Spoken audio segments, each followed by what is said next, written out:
Hello and welcome to our panel. My name is Elizabeth Seagren and I am a senior staff writer at Fast Company magazine where I cover the fashion and retail sectors. I'm also the author of a new book called The Rocket Years: How Your 20s Launch the Rest of Your Life. And I am so excited to welcome you to our panel today because we are talking about the future of shopping.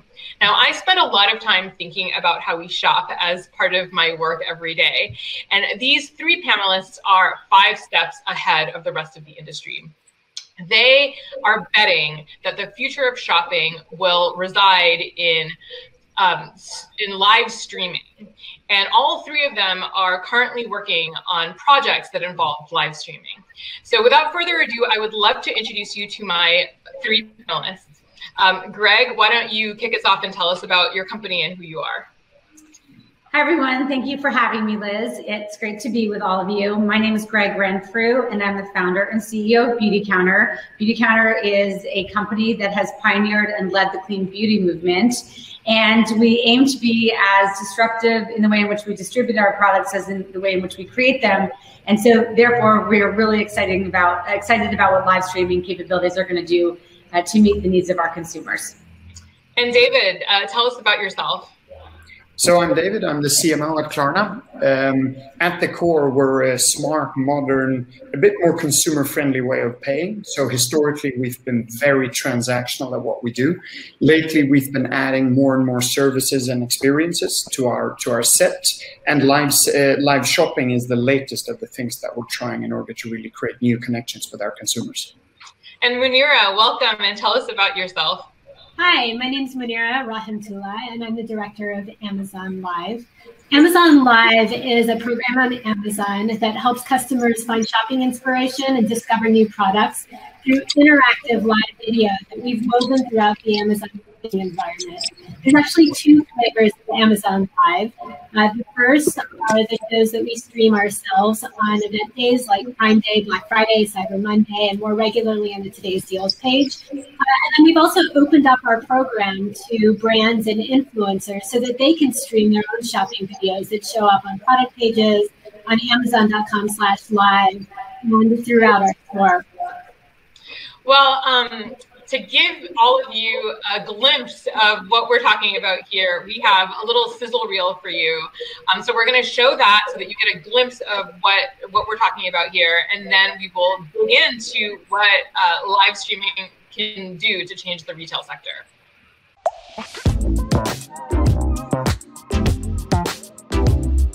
This is so fun. Okay, this is, I just want to digress for a minute because we are able to live shop directly from here.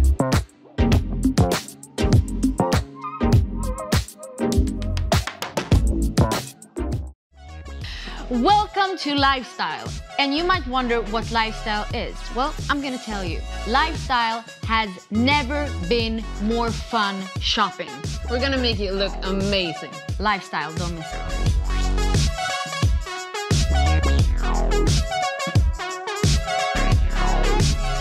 I'm so excited to be here on Amazon Live. Shall we get it cracking? Let's get it cracking. I'm excited. Ask me questions. Let me know how you're doing. Eleni said, do you have any other turtleneck cozy sweaters? People want to know about my necklace. We've linked it for you. Click the link here and purchase these items. That coat is everything. Absolutely stunning. Yeah, so well, basically the future of shopping looks really fun and really exciting and really interactive. So I guess to start with, I would love to hear a little bit about why you got into the live streaming business. What problem were you trying to solve, and what function does it play in your platform and at your company? Munira, do you want to start us off on that? Sure, yeah, so we wanted to take the idea of a shopping channel, which is a very old idea, and modernize it and bring it into the 21st century to create new ways for customers to shop. We know that customers love watching influencers for product guidance and inspiration, but we also know it can be really frustrating for you to find the products that they're talking about and ask questions about them. So we wanted to take interactive live video and bring it into the Amazon shopping environment so that customers could benefit from one-click buying and fast time delivery to get the products that they like quickly and easily. It was also really important for us to open up live streaming to a wide variety of creators. And so to do that, we built the Amazon Live Creator app that you can download to your iPhone.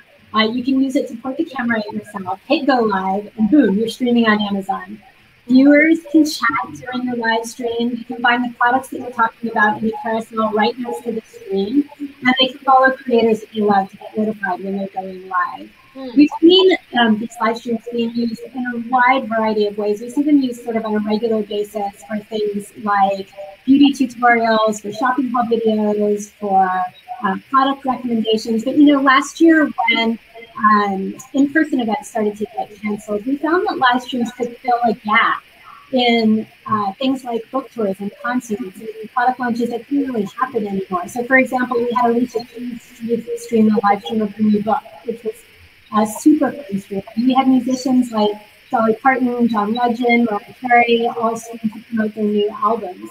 At the end of the day, we're just looking to bring really great content that our customers love watching and come back for.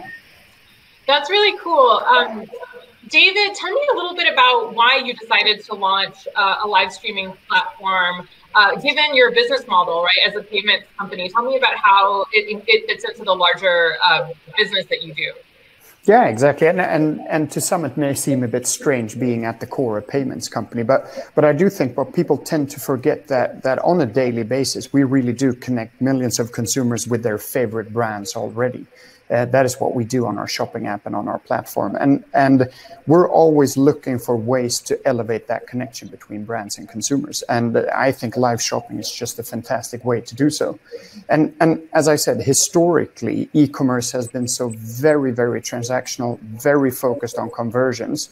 And live shopping is, for us at least, a way to evolve beyond that. And e-commerce needs that because it's just very flat at the moment. And to us, like at the core of it, it's just been a new way for us to create a sense of participation that you usually don't have when it comes to e-commerce, being part of something, doing something with other people together. So live shopping is not only about the actual purchase and doing that live, but it is about discussing the beauty products or the sneakers or the jeans or whatever you want to buy with your peers. So participation, engagement, and some kind of feeling of belonging, something that when you had a group of friends that went around in malls, you had all of those things, right? With e-commerce, you've lost that completely. So I think what live shopping really brings back to the table is some basic human needs that haven't been there before. And finally, I just want to call out, like, what we're seeing is that to many people, shopping is an interest. It's a hobby, right? It's not only about the transaction, about getting that thing. It's about you being interested in beauty or fashion or tech or gaming or whatever it is, and you want to dive into that. So what we're going to see going forward and what we believe or what we think that we want to be a part of is the merge of entertainment and shopping. As was mentioned, like with the modern QVC, there's something really interesting with that. And, Munira was talking about how the platform integrates the actual buying into it so that if you see something you like, you can instantly purchase it. How does it work on your platform? Can you buy something that you see immediately? Yeah, exactly. So that is part of it. And that also gives another dimension that I don't think that fashion retailers have been very good with historically, which is the sense of urgency, right? The feeling that you are going to get a great deal or make a great purchase, but you only have X amount of minutes or X numbers of sneakers left, right? If you look at booking companies, they've obviously overused that with saying only one room left here or only one flight ticket left there. But when it comes to retail fashion, that hasn't been utilized. So the sense of urgency is also really something that we want to offer our consumers. And Greg, I want to come to you. As somebody who shops at Beautycounter, I think it's really interesting the way that you've used it because I haven't been able to go into a Beautycounter store for a year, and the way that you've executed on your live streaming, it makes me feel like I'm in the store. So tell me a little bit about your vision for live streaming with Beautycounter. I think for Beautycounter, we've always built our business on the power of storytelling, on the power of our community, of both our passionate advocates, our consultants, as well as our community at large of clients and members. And when the pandemic hit, we were looking at where are the opportunities to sort of move things forward. Where is e-commerce and retail actually going to go, and how do we build truly intimate relationships that are collaborative, that are interactive with the clients that we serve, and how do we reach more people? And so for us, we've been piloting Live at Abakini here in Los Angeles as the beginning of looking again, as many brands are, at the intersection between content and community and commerce, and trying to meet the needs of our consumers moving forward. And it's been really fun because whether it's doing a launch of a new product and doing a drop, whether it's answering questions, having conversations about things that are relevant to, bringing in makeup artists and estheticians, influencers, our corporate team, we're able to really have build intimacy with our clients, allow them to immerse themselves in the brand. So I'm happy to hear that you feel like you're shopping here, even though we're 3,000 miles apart. And we believe that this is really, truly going to be the future of commerce, both on the e-commerce side as well as retail redefined. It's really interesting because your brands are all thinking about live streaming in the context of beauty and fashion. And these industries have been very quick to adopt new ways of shopping. Why do you think that live streaming works particularly well in these sectors? And do you think that it's possible for it to work, in other sectors as well, perhaps? Greg, why don't you take this away as somebody who's immersed in the beauty industry? Well, I think for sure beauty has been ripe for disruption for quite some time, and you saw the rise of YouTube and others, TikTok, where people are interacting with beauty products in some form of some sort of live video. I think that to David's point earlier, look, I think at the end of the day, beauty is fun and fashion is fun, and it is not just about the actual thing that you've purchased, but the experience that you had. And I think one of the things we all talk about, men being hunters and women being gatherers. That was like an old school book that was written, but people they want to go in. People enjoy going to the store. They enjoyed going to the mall. They liked talking to the sales associates. They liked asking their friends for their opinions. They liked trying on and saying, do you like this lipstick shade on me? And so the ability to do that in a digital medium is really compelling for consumers. And the educational component of it is equally compelling. And I do honestly, to your comment earlier, I do believe that this can be applied across many, many, many categories. I don't think it's exclusive to fashion and beauty, but it is an incredibly, it's applicable to fashion and beauty for sure. And Munira, Amazon sells everything. It's the everything store. Do you use your live streaming largely for fashion and beauty? And have you thought about tinkering with other types of products? Yeah, we use live streams for a wide variety of things, but I definitely think that they're especially well suited for fashion and beauty. Live streams have this realness to them that enables creators to build a genuine relationship with their audience. And I think it's especially important in the fashion and beauty categories where there's such a wide variety of tastes. And customers are looking for someone that shares those tastes to get advice from. And I think live streams really help with this. When you find an influencer that you like and that you trust, you'll go to them for advice and like shopping with a friend, sort of, and getting advice from trusted beauty advice. I think another thing was that these categories are experiential. When you go to the store, you try on the jeans, like you were saying, you test the lipstick. And you can't do that when you're shopping online. But an influencer in a live stream can help with that. They can try on the jeans. They can tell you about the fit. They can tell you how to style it. They can answer questions from the chat. Like I'm 5'10", is this skirt going to be long enough? Or is that fabric see-through in the sunlight? They can walk over to the window and check it out. Not see-through, you're going to be good. And I think the last thing about fashion and beauty is that they are trend-driven categories. And customers are looking for a way to stay on top of those trends. Influencers are the experts. So when they say, everyone's wearing this, you should really check it out and try it, I think that gives customers confidence to buy and try. And so I think all of these things lead to strong conversion in those categories and create really fun experiences for customers. Mm-hmm. And David, I, as a fashion reporter, I see Klarna on a lot of different fashion brands. I know you've worked heavily with the fashion industry, but your platform and your payment system is used in many different sectors.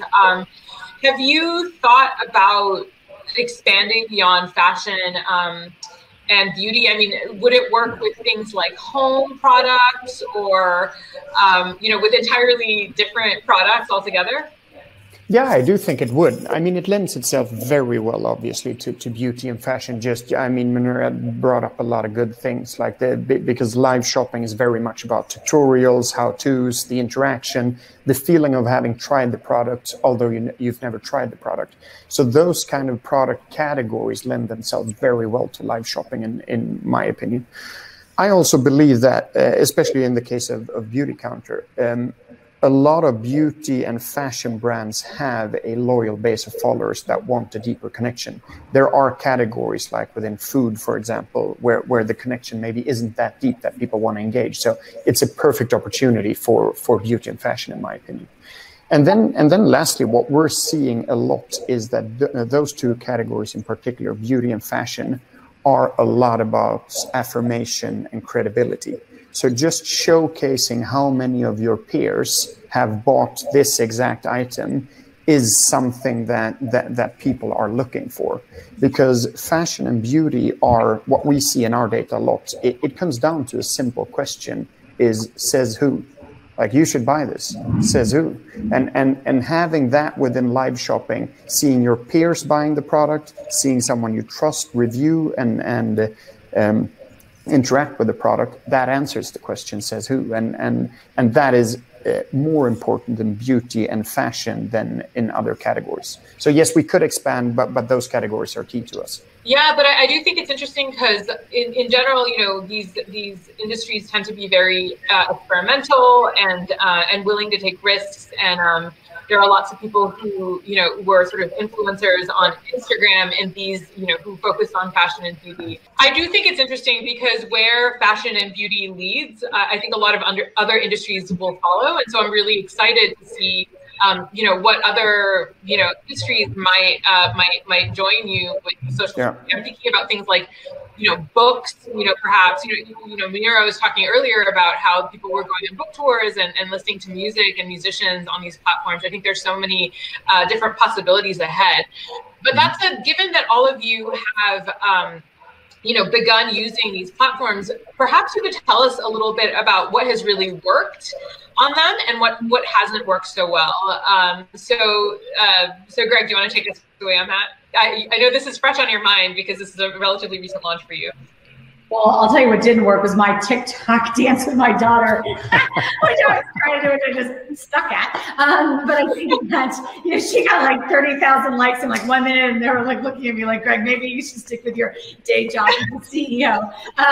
But I think, what we're realizing is, as you think about it from a brand standpoint and a retail standpoint, do you have sort of the quote unquote on-air talent? Are you, I think where it can be challenging is finding people within your community who are comfortable in front of a camera, who want to have an interactive dialogue, who can create that sex appeal. Like you want those people to make it fun. And going back to, I think David was talking about the old QVC model, those people are, trained to do this all day long. And so I think what you want, in my opinion, is to be able to leverage your community, not just of macro influencers, but of ordinary people. And success, you'd have ordinary people being able to do this, but that comes with some challenges. I think also just some of the technology can be clunky at times in terms of, having multiple people all over the place on screens. We're working through those things and using 2 different platforms.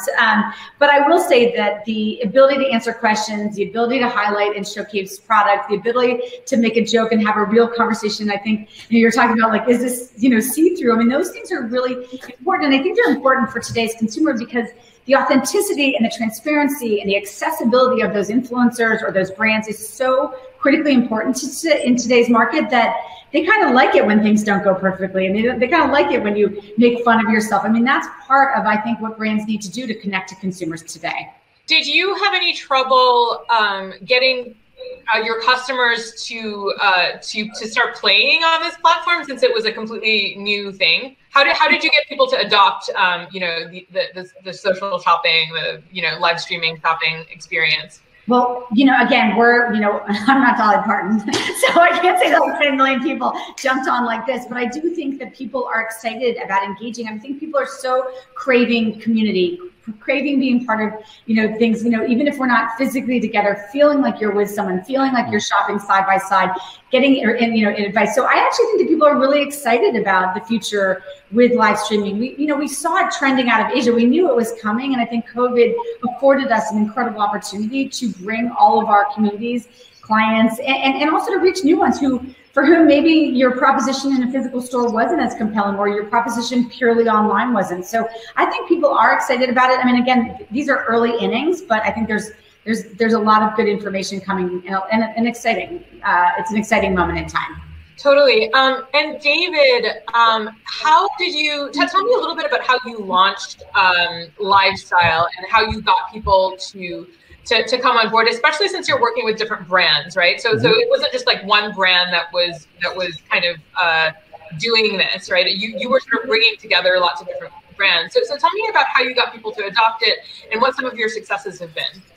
Yeah, I mean, distribution is key to almost any idea in the world, right? And we have the luxury, or we've worked hard to actually have quite a lot of footfall in our app already. Like if we look globally, we have 15 million people visiting the app daily. So it is the distribution part is absolute key here. So we have that. Since we're a payments company, we also have built a foundation of trust and having access to people's payments details, which brings a lot. So I think we had a lot of the foundations in place. What one fun thing that shocked me when I started researching this, and this was a couple of years ago when I started looking at how they actually do this in China. They're about 10 years ahead of us probably, but I wasn't aware of the actual long format here. So that was the biggest challenge to us. So I thought that live shopping was about 20 minutes, content episodes. I thought also that the younger generation was all stressed out. They wouldn't sit down for 2 or 3 or 4 hours and dive into stuff. But if you research what is happening in China and how they actually structure it, this is a 9-to-5 job to many people. Like it is an always on strategy that is like, it's just, it's there for hours. And that was a challenge to us when we launched it. Like producing content for 3 to 4 hours where people go in a couple of minutes, then go out and then come back an hour later. And then they use the coupon. Like that ecosystem and that structure was very surprising and very hard for us. That was the one thing. And the other thing I want to say as a learning, which was interesting as well, is, or at least for us, lo-fi has worked way better than hi-fi.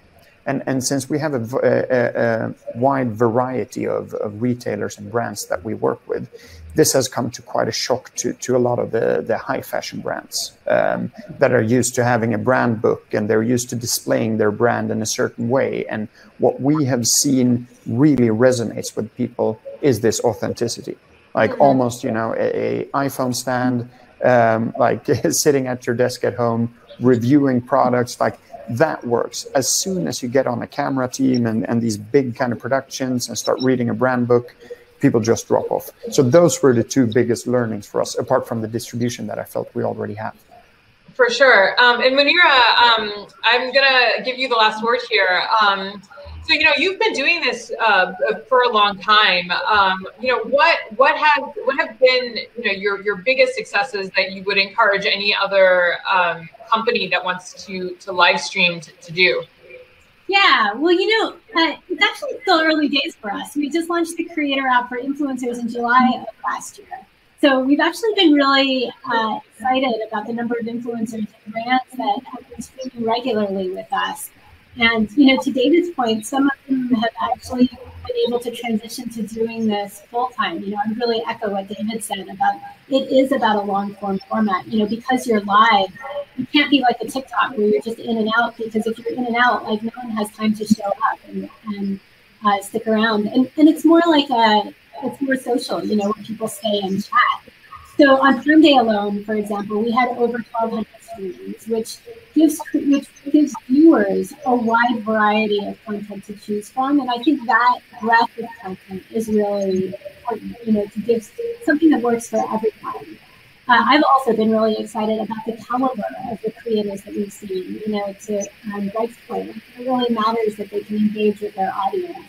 My favorite influencers on Amazon Live are Say Whitney, the French fellow, Ali Manna, formerly Ali Fedogowski of The Bachelorette. They all have fantastic product picks, and I don't even want to tell you how many things I've bought from them. Shane was this faux fur fuzzy jacket that I have been living in this winter. It's so cozy that I got for less than $40. You know, and so they just help curate. There's such a wide number of products on Amazon. You know, they tell you what's worth buying. We're also seeing a lot of success in our viewer engagement. You know, we sort of mentioned chat a little bit. We've seen really great engagement in the chat rooms. On Prime Day 11, again, we had customers engaging tens of thousands of times with the creators. We actually on Dua Lipa's stream, we had over 1.5 million viewers show up. You know, so we've had some really popular creators, and there's just this great vibe in the chat room. You know, I think that's really important. To have a really positive environment. You know, people are asking questions, they're talking about what they love, they're sharing their opinions in constructive ways. It makes it a really fun place to hang out, you know. And so we see all of these signals that customers and creators are excited about the program. Well, that's really inspiring, and that is inspiring me that maybe I should have done a live stream book tour when my book came out. I think I'm very, very smart. You still can. Yeah, it's not too late. Yes, I'm gonna make that happen. But thank you all for being here and for chatting with us today. I, for one, am really inspired by what I heard today. And I think that the future of shopping sounds like it's going to be super fun. It's going to have all of the best parts of the way we used to shop in the past when we used to go to the mall and hang out with our friends. But in this modern digital world with all of this technology. So that sounds really exciting. Thank you to all my panelists for your amazing insights, and have a great rest of your day, everybody.